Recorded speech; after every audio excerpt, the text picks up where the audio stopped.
Hello and welcome to the Security Collective podcast. I'm your host, Claire Pales, and today's guest is Charmaine Tan. Charmaine is known for her passion in developing strategies with the C-suite and executives so that business growth is achieved within the cyber risk industry. Charmaine is Privasec's Chief Growth Officer and is one of the most established women in the field of technology and cyber. She's been recognised by the IFSEC as their global top 20 influencers, is the author of the Cyber Risk Leaders book, and was also listed in the 40 under 40 most influential Asian Australians and attained the highly commended award by the Australian Women in Security Network as one to watch. Charmaine is also the founder of the Cyber Risk Meetup, an international community and platform for cyber risk executives to exchange learnings. Charmaine, I'm so excited to have you as my guest today. Thanks, Claire. Really excited to be here. So thanks for having me. So we heard in your bio that you are a Chief Growth Officer. What is it like to play this role as a Chief Growth Officer in the cybersecurity industry? So as the Chief Growth Officer at Privasec, I lead the security outreach strategy and spearhead industry awareness initiatives. While I also help the CISOs bridge business gaps, my role is really to help our CISO leaders execute their strategy with our team of GRC and red ethical hackers at Privasec. So it's quite a fascinating role because I have, the privilege of seeing like the bird's eye view of the industry landscape and cross-sector challenges, what works, what doesn't work. And this makes the role incredibly meaningful in being able to educate, raise awareness, and foster collaboration within the ecosystem more effectively. And so how does the work that you're doing with organisations help them mature their cybersecurity posture? Yep. Good question. So the benefit of my role at Privasec is that, I have a whole army behind me. So it's not just the work of an individual, but the work of a whole team that contributes in maturing an overall organization's security maturity. And there are many aspects of how we can help. So for instance, like strategy or with resources, virtual security officers provide immediate breach of gaps of resources and helps with any transitions happening within the company. Also with like the experience of experts that we provide in conducting risk assessments, bringing the company through the security certifications, and our ethical hackers whose job is to essentially break into things so that, they can review their techniques and then companies can learn from it to become stronger. And lastly, we all know about the importance of the human element, right? So people can be our strongest first line of defense. So I see my role really in contributing in raising awareness within a community and changing culture and mindsets. And when you're not in your day job, you do so much for the cybersecurity industry and you do meetups, you've written a book, you've got CISO groups. I'm interested to know what drives you to take time out of your personal life really to make our industry more cohesive. First of all, cybersecurity is a real issue, right? So it doesn't just affect corporates, but individuals and families. So there's so much risk these days, even in just giving access and allowing our children to connect to the internet. And this introduced like a whole new virtual world where even laws and regulations are still blurred across physical borders. So historically, a number of communities have, had the mindset like virtual crime is out of sight, so it's out of mind. And as we've seen in the storm of COVID, has revealed so much real world impact, with vaccines, information manipulation and things like that. So cybercrime really is a $6 trillion industry and it's going to only go bigger in 2025. I've seen research saying that it's projected to $10.5 trillion. So, I'm really passionate about what I do because I feel like I want to bring all of that together and really help to raise awareness within the community. So even in the meetup, in one of my recent shows, I had Doug Witchie, who heads up the cybercrime threat response team at Interpol. And just hearing about the crimes he's seeing across their 194 member countries really puts things into perspective. We see global problems start to emerge with like water, food, vaccines, and people are turning to alternative methods to survive. So now we are seeing cybercrime turning into a paid for service activity. it's terrible seeing how people's suffering are being economized. And I think to really fight crime at such a global scale, countries need to partner with other countries. And it's more than just partnering with law enforcement, but we need to form close alliance within like the banks, the cybersecurity firms, supply chains, transport, oil, and many more. And essentially, I believe that collaboration is really key, and just helping the community connect the dots and connect with one another is what drives me. So long answer to your question. It's made me think of a question I actually spoke to another podcast guest about in my recording earlier today.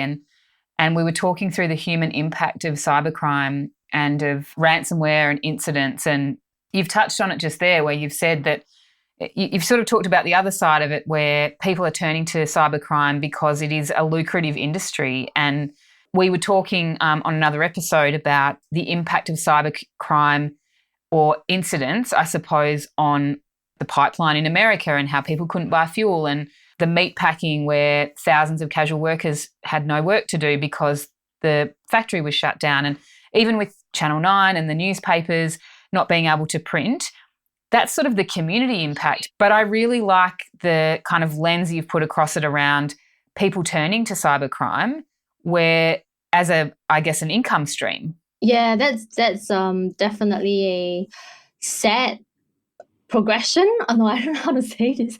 But yes, I agree with you, Claire. This is something that we are seeing a lot more these days. And I think as an industry, we need to adapt to, in terms of even our mindsets, even our perspective of how we can be combating this together as a community. And in terms of the Cyber Risk Meetup, what are you working on at the moment for that particular community? So yes, a lot has been happening. We obviously had to shift and adapt the way we are doing things and bringing it back from a physical meetup and gathering to the online platform. But I'm looking over the next few months to bring our YouTube sessions now back to the physical meetups again.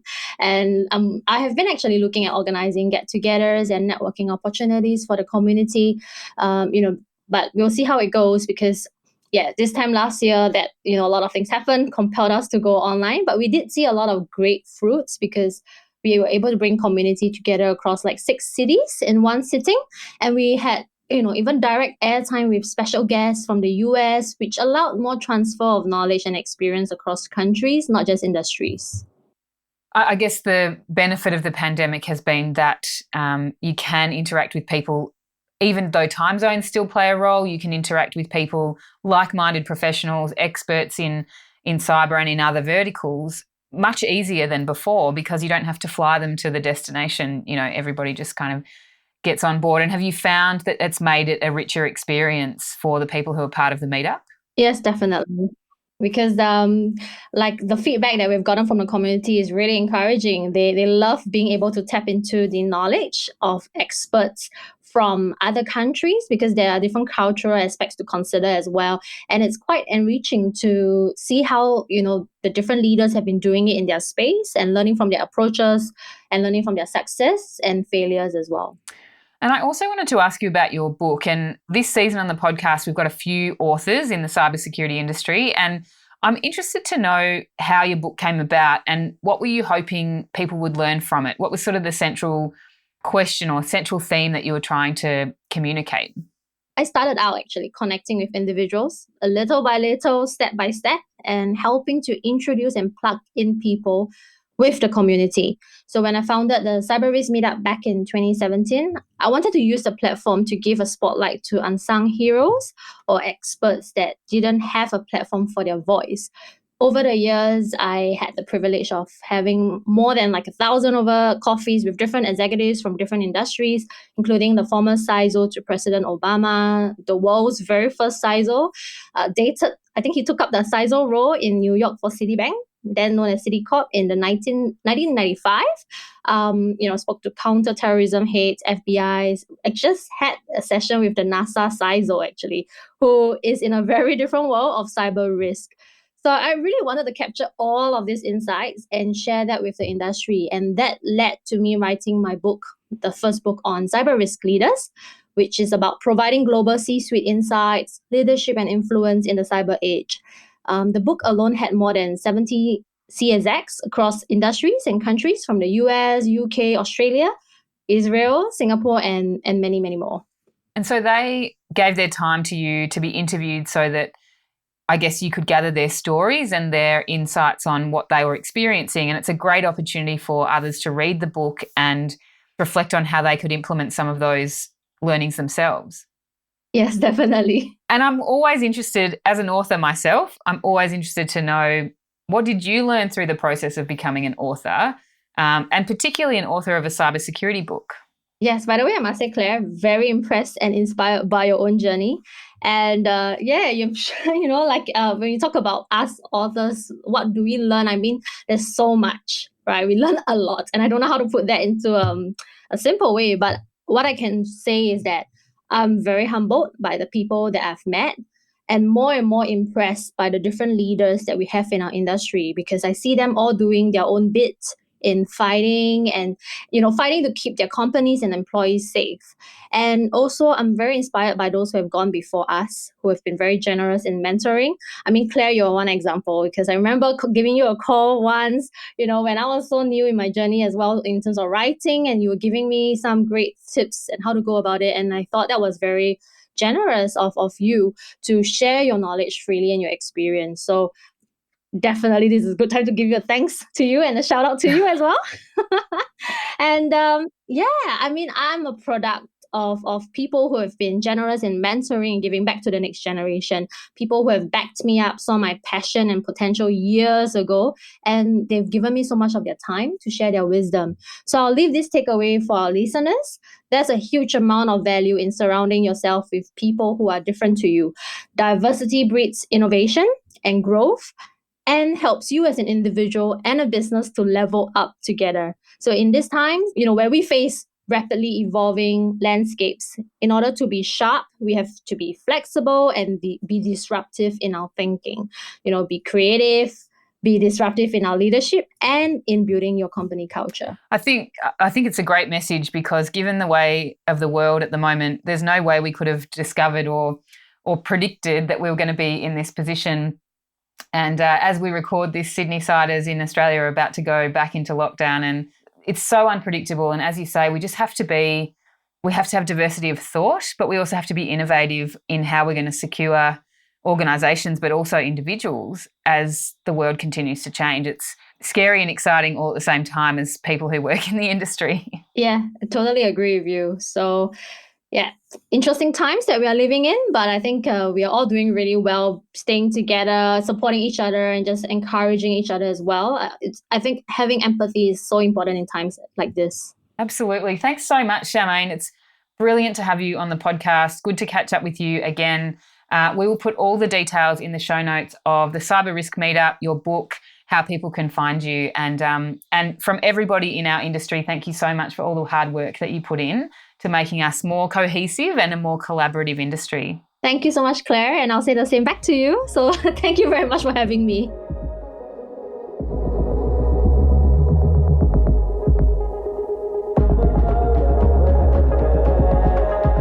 Thanks so much for joining me today. If you want more information on any of our guests, head to thesecuritycollective.com/podcast. This podcast is produced by East Coast Studio.